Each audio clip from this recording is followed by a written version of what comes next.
जैसा विद्वान, जनक बहुत बड़े विद्वान थे, मगर उन्होंने भी एक भूल कर दी कि जो धनुष तोड़ दे सोई सीता के संग ब्याह कर ले जाए। सीता कोई छिरिया बकरिया तो हती नहीं, हती तो बिटिया। फिर इतने बड़े विद्वान होकर के भूल, हर पत्र भेजा, हर पत्र में ये लिख दिया जो धनुष तोड़ देगा वही सीता के साथ में रिश्ता जोड़ेगा। पर यहां काफी बुजुर्ग लोग बैठे हुए हैं, एक नई बात बता के जा रहा हूं तुम्हें। जनक ने हर जगह निमंत्रण भेजे, पर अयोध्या में कोई निमंत्रण नहीं भेजा था दशरथ के लिए। अब क्यों नहीं भेजा? अरे वो तो बहुत बड़े राजा थे दशरथ, इसमें कारण है। बहन बेटियां शांति बना, बहुत अच्छी बात बता के जा रहा हूं। और मेरा हमेशा नियम रहता है, जहां भी कथा हुई हंसी खुशी से आए और हंसी खुशी से कथा कह के चला गया। कभी मैंने ये भी नहीं व्यास गद्दी से कहा कि हमें भूल मत जाना, द्वारा बुलाइयो। देखे ना आजकल कथावाचक रो बताए, हम तुमने रोटी खवाई, तुमने पानी पियाओ, दूध पियाओ, नहीं पियाते तो 6 गांव में चिल्लावते। ऐसे रो बताए मत कहना कि बाप होती है। अरे कथा अच्छी होगी तो लोग बुलाएंगे, नहीं होगी क्यों बुलाएंगे? जनक ने दशरथ के लिए निमंत्रण क्यों नहीं भेजा?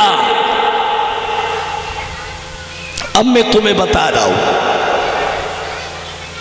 इसलिए निमंत्रण नहीं भेजा, एक बार जनक के शासन में, थोड़ा ध्यान दें बहन बेटियां, शांति बनाओ। एक पतिव्रता जिसके पति के शरीर में रोग हो गया था, कुष्ठ रोग, तो अपने पति को कंधा पे लेके जा रही थी। पति के प्रेम में इतनी पागल हो गई कि संसार का बोध नहीं था उसे। जब संसार का बोध नहीं था, मगर एक रास्ता से निकली जंगल से, तो महात्मा दुर्वासा भगवान का भजन कर रहे थे। उस बच्ची का पैर महात्मा के कमंडल में लग गया। दुर्वासा की आंख खुली तो दुर्वासा ने श्राप दे दिया, ए लड़की,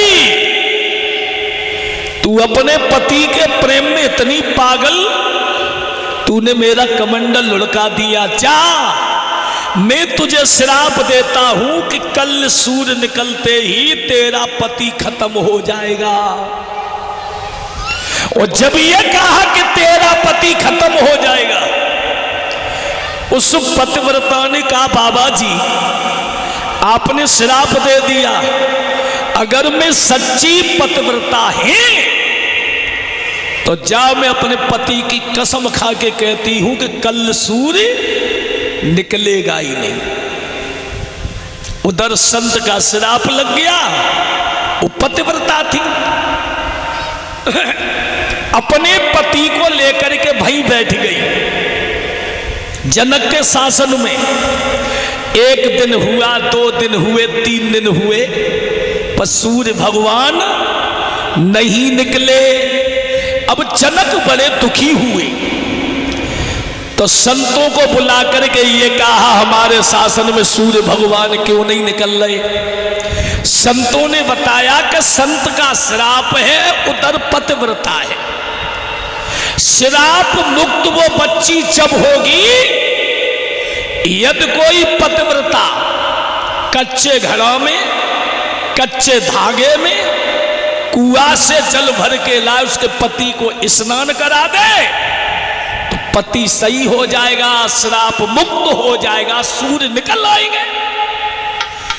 जनक ने हर जगह खबर भेजी, सारी बहन बेटियां आई, पर कोई घड़ा में जल भर के नहीं ला पाई। ये खबर अयोध्या में कौशल्या को मिली। कौशल्या बोली मैं जाऊंगी, मैं भर के दे के आऊंगी।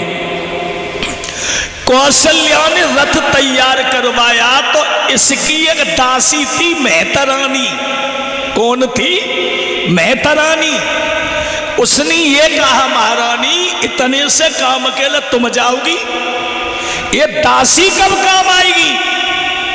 तो वो मेहतरानी अयोध्या से जनकपुरी में आई, कच्चे घड़ा में कच्चे धागे से जल भर के कुआं से लाई।